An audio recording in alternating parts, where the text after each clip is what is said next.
realmente cuando hablamos de pymes, no tiene demasiado margen para discutir la importancia que tienen en cualquier economía del mundo. No hay país que esté ajeno a la influencia que tiene tener, desde el punto de vista económico y social fundamentalmente, una franja de pymes fuertes. Pero así como hablamos por un lado de la importancia que tienen, sabemos, y más los que las vivimos, que existen una determinada cantidad de problemas que son inherentes a la manera de gestionar nuestras organizaciones, que normalmente pasan desapercibidas, pero que afectan de forma, yo les diría, dramática a la rentabilidad de nuestras empresas. Y esas situaciones son los costos ocultos. Costos ocultos que se tornan invisibles porque los vemos, los tenemos, pero no somos, o sea, nos cuesta ser el puente entre lo que hacemos y cómo impacta eso en el estado, en el renglón final del cuadro de resultados.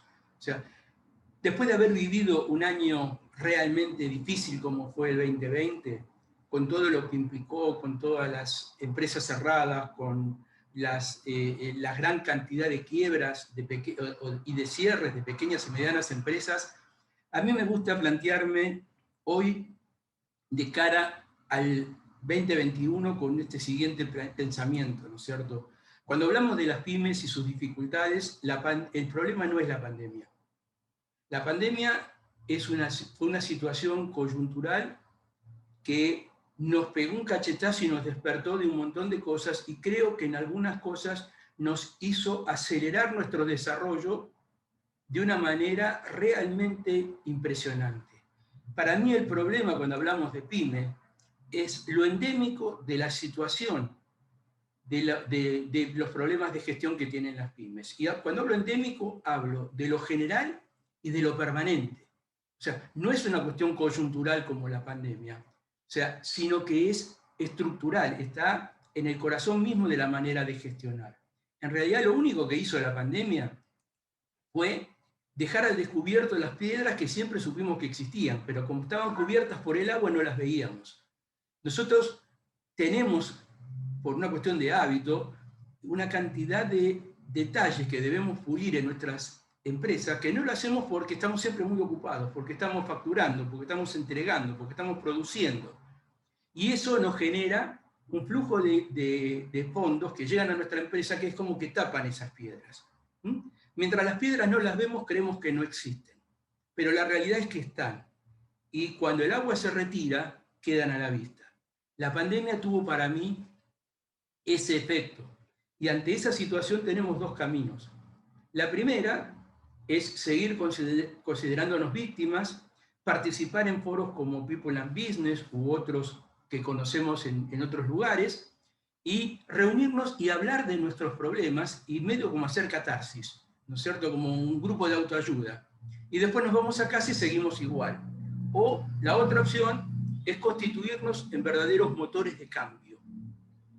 Es decir, poner un límite y empezar a plantearnos cómo vamos a hacer para no tener que estar preocupándonos o lamentándonos siempre por las mismas situaciones. Y constituirse el motor del cambio hoy y no esperar tiempos mejores es realmente muy importante, porque como decía el maestro Mahatma Gandhi, nuestro futuro depende de lo que hagamos en el presente. O sea, si hoy no empezamos a hacer las cosas distintas, nuestro futuro va a ser una prolongación de lo que estamos haciendo hoy. No va a haber ningún cambio mágico que nos va a resolver los problemas. No depende ni del gobierno, ni de los sindicatos, ni de la competencia internacional, ni de cuestiones que están fuera de nuestros alcances. Si algo me ha enseñado trabajar con empresarios pymes es tener la convicción de que el futuro de las empresas está en manos nuestras, de lo que nosotros seamos capaces de hacer y generar. No podemos esperar nada de nadie, sino que tenemos que hacernos cargo de nuestra propia responsabilidad. Y para eso me parece importante disparar con esta frase de Kiyosaki. Kiyosaki dijo hace poco, tenés que ser inteligente, los días fáciles se acabaron. Y yo sé que hablar de días fáciles en pyme muchas veces parecen utopía, porque las pymes vienen de crisis en crisis desde años. Si yo les pregunto a cualquiera de ustedes o a cualquier empresario en cualquier lugar del mundo que tenga más de 5, 10 o 15 años de experiencia, me van a contar no menos de 10 crisis que tuvieron que pasar. Y ninguna fueron fáciles. El problema está que con el paso del tiempo, las crisis son más frecuentes y son más profundas, implican cambios mucho más grandes. La crisis del 2020 fue terrible. En la Argentina se la relaciona con la del 2001, que generó una serie de problemas muy importantes, pero en el 2001 el mundo funcionaba. En el 2020 el mundo se paró. Por lo tanto, los desafíos siempre van cambiando en forma permanente. Esto lo dice Kiyosaki. Elon Musk, el CEO de Tesla, SpaceX y PayPal, nos dice, no estamos en un entorno de negocios normal, por lo tanto, hay que dejar de lado la forma habitual de hacer negocios. Es decir, tenemos que adaptarnos a lo que estamos haciendo. Y en esto sí la pandemia, desde el punto de vista empresario, nos ayudó mucho. Nos dolió, nos costó, pero nos sacó de una situación que creíamos que teníamos totalmente dominada y nos hizo correr en pos de la implementación de medios digitales de comercialización, de relacionamiento con la gente, desarrollar home office, tener otra presencia en el mundo empresarial. Evidentemente, las grandes verdades que fueron válidas hasta hace un año atrás, hoy en día pasan a ser relativas y las tenemos que incorporar en nuestra manera de gestionar. Por eso, la idea es plantearnos esto, ¿no es cierto? En un contexto tan complicado como este, ¿cuál creen ustedes que es la gran ventaja competitiva que tienen las pymes? Y evidentemente pueden haber muchas respuestas para esto. En lo personal, me gusta destacar una, y vuelvo a Kiyosaki.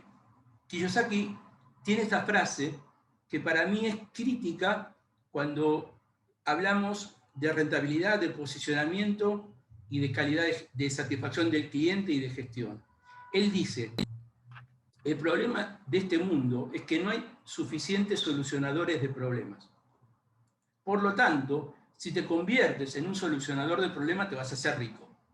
Es decir, si nosotros logramos incluir de nuestras empresas una cultura de que estamos al servicio del cliente en serio y que las necesidades del cliente, para el cliente son problemas, pero para nosotros son oportunidades de negocio, y si somos capaces de resolverlas mejor que los demás, vamos a tener bastante resuelto el tema económico. ¿Me oyes? Yo te oigo muy bien. ¿Perdón? Bueno. No, adelante, se abre un micrófono aquí, ya apagamos. Perfecto. Si resolvemos ese tema, vamos a tener bastante resuelto el tema económico de la empresa.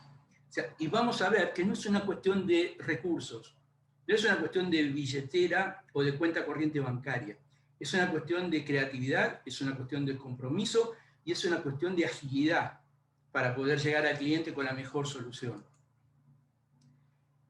Eso nos lleva a entender qué significa ser rentable hoy en día, ¿no es cierto? Y para mí ser rentable hoy en día es lograr entender a la empresa como formada por dos grandes caras. Por un lado, el negocio, que tiene que ver con lo que pasa de la puerta para afuera, que es muy difícil poner esa línea y que la línea sea firme, porque el afuera entra dentro de la empresa y lo de adentro sale, pero entender al cliente y generar una propuesta de valor única, realmente ese es el gran desafío. Cuando hablo de propuesta de valor única, quiero aclarar, no estoy diciéndoles a ustedes que en nuestras pymes tenemos que crear el Cirque du Soleil, en el sentido de que tenemos que reinventar el negocio. Pero las soluciones únicas o la propuesta de valor única a veces pasa por algo tan simple, por lograr que el hecho de que el cliente se sienta acompañado, se sienta escuchado, que le demos un buen servicio, que cuando nos llama por teléfono atienda una persona y le conteste y le responda y le resuelva las dudas, y no que haya un chatbot o un sistema que lo pase por distintas áreas de la empresa y no le dé respuestas.